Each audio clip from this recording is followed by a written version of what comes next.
All right, guys, I'm gonna try a little bit of a different setup here. I know there's still a glare, but I will kind of read through the question, and then you guys are gonna pause. Actually, I'm gonna go through a few slides. You might wanna like screenshot them or write some things down on each part.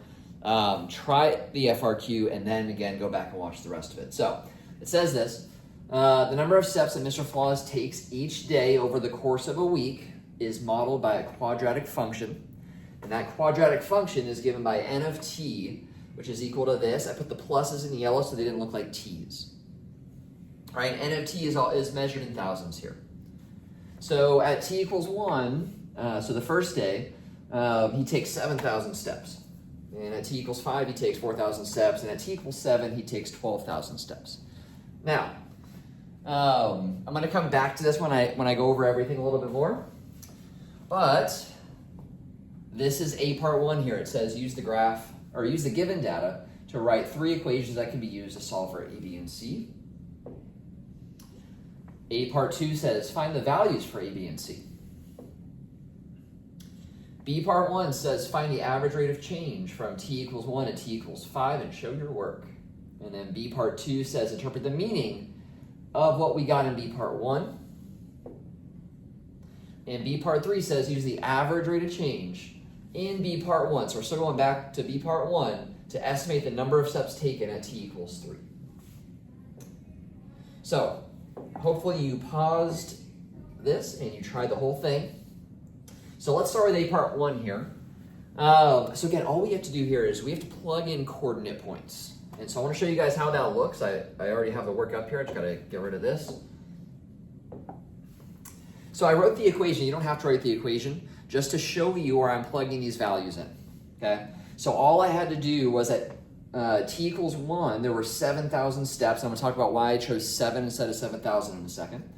But I'm plugging in 1 for t, and I'm plugging in 7 for n of t. I'm not plugging 7 in where the t goes. I'm replacing all of that right there with the 7. Okay? Then t equals 5, I plugged it in for both t's, and I plugged in 4 for n of t. And then at t equals 7, I plugged in 12 for n of t. Now, why am I using 7, 4, and 12 instead of 7,000, 4,000, 12,000? Because it says this is in thousands, and it said that n of t is also in thousands here. And so what that means is we don't have to really consider that as we're going through the problem. We don't have to write out 7,000, 4,000. We can just view it as 7, 4, and 12 as we go through this one here. All right? So this is all you do here. You don't try to simplify. Okay, don't write other stuff in this section. So like I wouldn't even write the equation down. Okay? I would just do this right here. All right, now in the next part, we're going to try to take this and solve it. All right, solve for A, B, and C. Now there's a lot of ways to do that. You can do it algebraically. That means do it without a calculator. You just you have to do a series of what's called substitution on this to solve for A, B, and C. That would be a lot of work. It's possible, but it's a lot of work. Or we could use the calculator. And there's a couple ways we could use the calculator. Because this was a quadratic function, let me go back a couple slides. So because it was a quadratic function, you could just enter in the data into L1 and L2 on your calculator and then do a quadratic regression. Right, so if you did that, you would get the right answer, which is, let me clear that out. You should have either gotten A is 0.791 or 0.792, that B is negative 5.5, and that C is 11.708.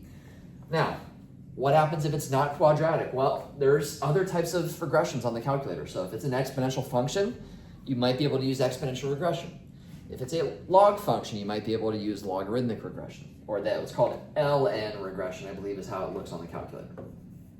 Okay, if it's a natural log equation. If the regression doesn't match up with your equation, then you've got to find a different way to solve it, either algebraically, or you can graph the equations and look for when they cross each other.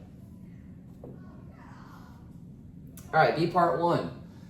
Find the average rate of change from t equals 1 to t equals 5. So average rate of change, let's start with the answer, because a lot of people get this right, but they don't get full credit. Okay, so the answer, and I didn't specify I want it as a decimal or a fraction, so either one's good. So the answer is negative 3/4 thousand steps per day would be the units. You don't have to have the units, but negative 3/4 or negative 0.75. Either one's good. That's our answer, but here's how the work should look.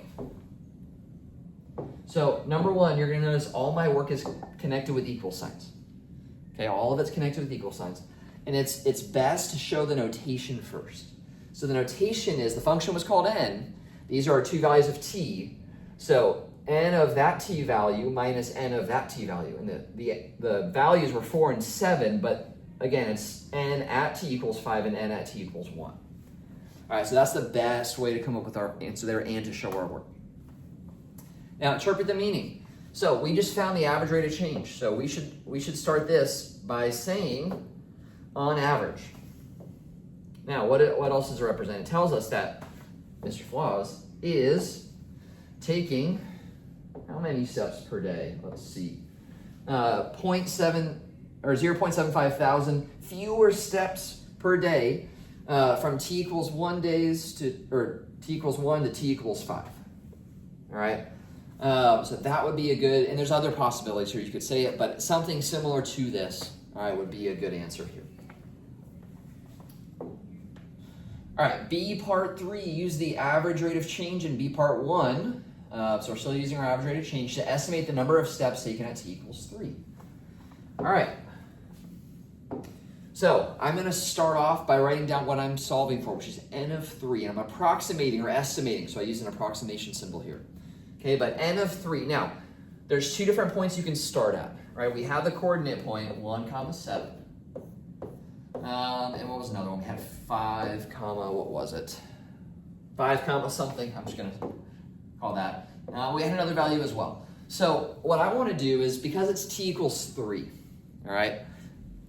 T equals 3 is in between these two. So I'm just going to start with t equals 1. All right, it's easier if it's increasing, if we go from 1 to 3. So I'm starting with the value of 7, the y coordinate here, or 7,000 if you wrote it like that. But I'm starting with the y value of 7.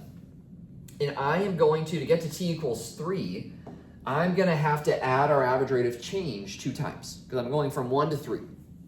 All right, if we do that, and we actually calculate that there, that would give us 5.5 thousand steps. That'd be the estimation for t equals 3 days. All right, so that's it for this FRQ. A little bit of a shorter video this time. Hopefully you did okay. If not, every question I put on here, I think we're capable of doing. You might want to try just revisiting this one more time or doing some similar FRQs. All right, but that's it, guys. Stay flawless.